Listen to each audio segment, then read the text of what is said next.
To make things even...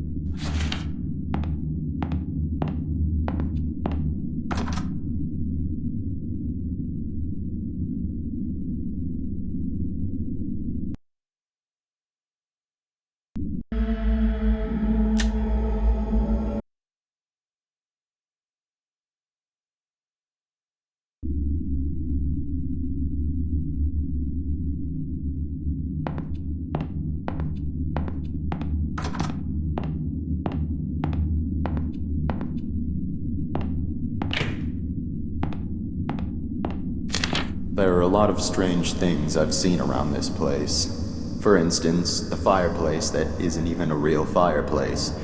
It's some kind of ladder shaft, but there's a tough metal grate fastened over it that appears to be controlled electronically, most likely by the lockdown system. I'm assuming the shaft leads down to the basement, but it must have been sealed off because it's not accessible from anywhere down there. Another thing I've started wondering about is a metal handle that's been sitting on Michael's desk for about a month now. I asked about it once out of curiosity, but he avoided giving me a direct answer. He told me it broke off of something. I had already assumed this, seeing as it's covered in dirt and rusted around the edges where it had clearly been attached to something for a very long time. Perhaps the biggest mystery I've encountered here is the place Myrtle always went for privacy. She was often depressed, so she was always going into the downstairs hall on her way to wherever it was she went to be alone. However, she seemed to vanish. The only place she could have gone from that hallway is down into the basement, but I went down there one day to ask her something and I couldn't find her. I'm wondering if there's a secret room somewhere down there. After all, I did learn from Michael that this building is from the 1600s, long before it was ever a funeral home. Buildings as old as this one sometimes have quite a few secret areas.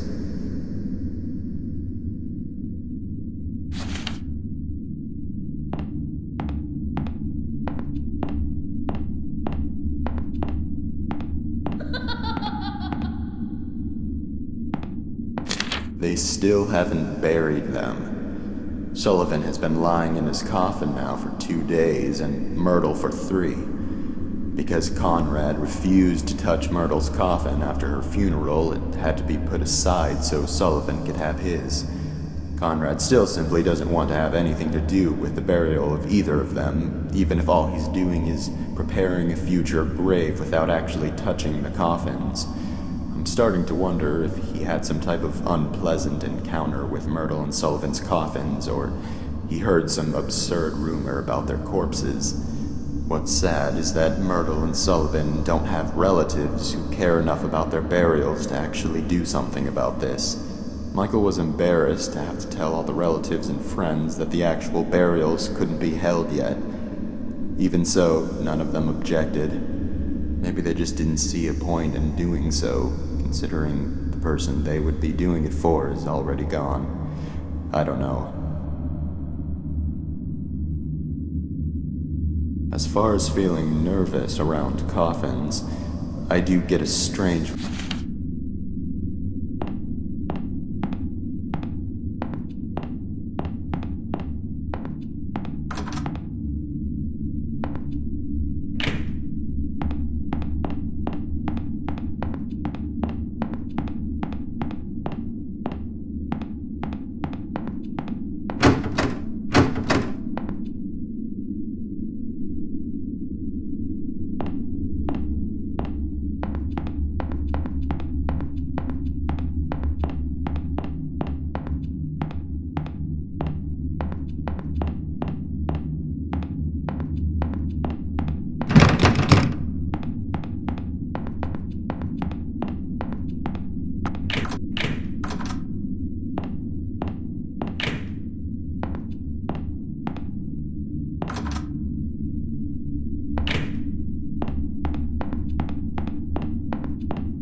It turns out that Devon got into the morgue by stealing Sullivan's key card from the office. Mrs. Raines had been in there and forgot to lock it when she left. Nobody knows exactly how the kid figured out the passcode, but considering what a flake his mother is, that's probably just something else she inadvertently compromised. They're burying Sullivan with a few of his belongings from the funeral home. I guess because he had worked here for so long and was so loyal to his job.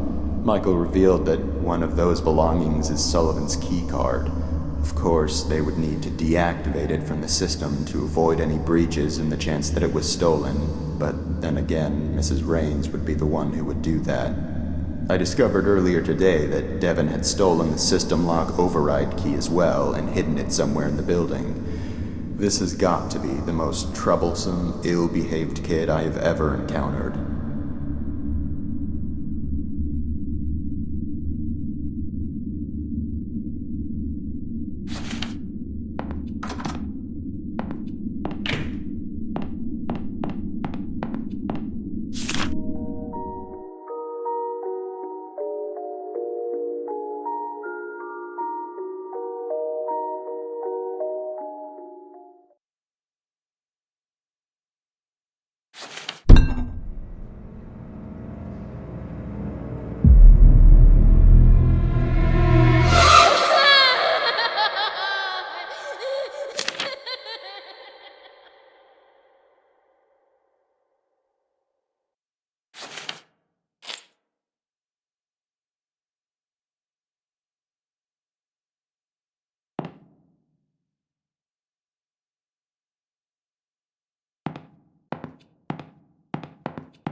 All those attending the funeral service for Sullivan James, please gather in the visitation room.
Sullivan James was blind as a bat. Sullivan James fell down flat. Sullivan James is withered and blue.